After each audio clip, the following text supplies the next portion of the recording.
శ్రీ గురుభ్యో నమః. హేరంబ జ్యోతిష్యపీఠానికి స్వాగతం. వాస్తుశాస్త్రంలో ఒక గృహం నిర్మించాలంటే డిగ్రీస్ ఆధారంగా నిర్మించాలా? ఖచ్చితంగా వాస్తుశాస్త్రం చెప్పబడుతుంది డిగ్రీస్ ఆధారంగా నిర్మించాలని చెప్పి.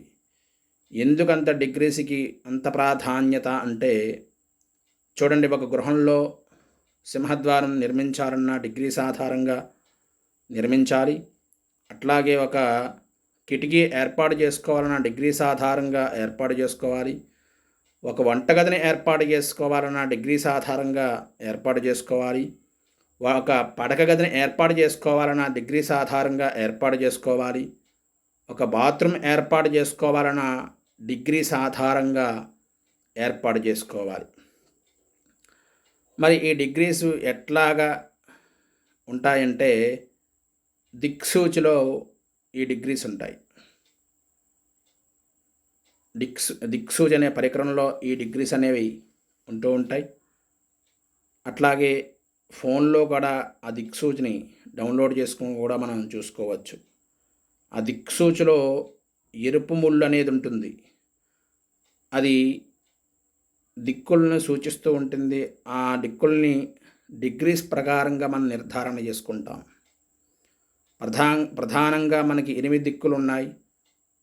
ప్రధానంగా 4 దిక్కులు మనం చూసినట్లయితే కనుక తూర్పు భాగము, దక్షిణ భాగము, పడమర భాగము, ఉత్తర భాగము.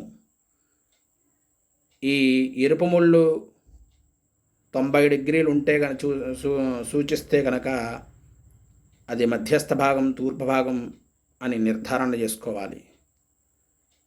అదే ముళ్ళు దక్షిణ భాగంలో 180 డిగ్రీస్ మధ్యస్థ భాగం ఏదైతే ఉందో అది దక్షిణ భాగం అని చెప్పి నిర్ధారణ చేసుకోవచ్చు.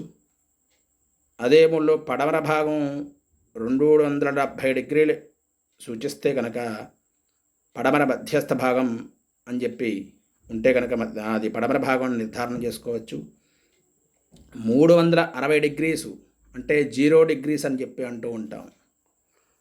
అది మధ్యస్థ భాగం సూచిస్తే కనుక అది ఉత్తర భాగం అని చెప్పి నిర్ధారణ చేసుకోవచ్చు.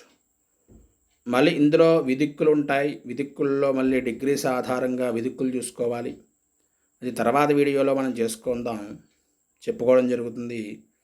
ఇప్పుడు ప్రధానంగా 4 దిక్కులకి 4 డిగ్రీస్ అనేవి ఎట్లా ఉన్నాయో మనం తెలుసుకోవడం జరిగింది. ఈ డిగ్రీస్ ప్రకారంగా మనం గృహ నిర్మాణం చేసుకోవాలి.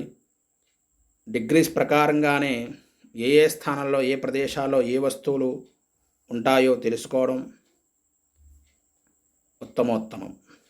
శాస్త్రంలో, వాస్తుశాస్త్రంలో చెప్పబడినట్లుగా డిగ్రీస్ ఆధారంగానే మనం గృహ నిర్మాణం చేసుకోవాలి. సర్వే జనా సుఖినో భవంతు.